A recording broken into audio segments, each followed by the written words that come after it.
వెంకటేశ్వర స్వామిని మొట్టమొదటిగా చూసిన వ్యక్తి ఎవరో మీకు తెలుసా?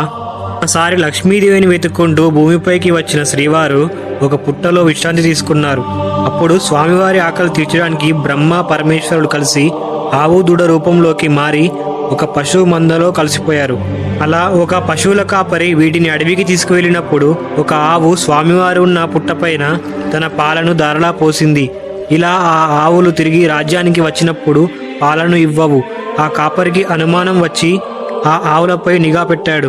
మరుసటి రోజు ఆవు మళ్ళీ పాలను పుట్టపై పోస్తుంది. ఇది గమనించిన పశువుల కాపరి ఆ ఆవును కర్రతో కొట్టడానికి ప్రయత్నించాడు.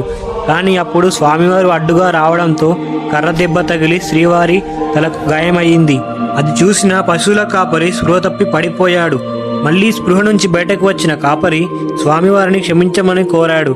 అప్పుడు భూలోకంలో శ్రీవారిని మొదటగా చూసింది ఈయనే కాబట్టి ఇతనికి ఒక వరాన్ని ప్రసాదించాడు. అది ప్రతిరోజు నా మొదటి దర్శనం మీకే అని చెప్పాడు. ఇలా అప్పటి నుండి ఇప్పటి వరకు స్వామివారిని మొదటగా దర్శించుకునేది ఈ సన్నిధి గొల్ల వంశీయులే. ఫ్రెండ్స్, అందరూ మనస్ఫూర్తిగా గోవిందా గోవిందా అని కామెంట్ చేయండి.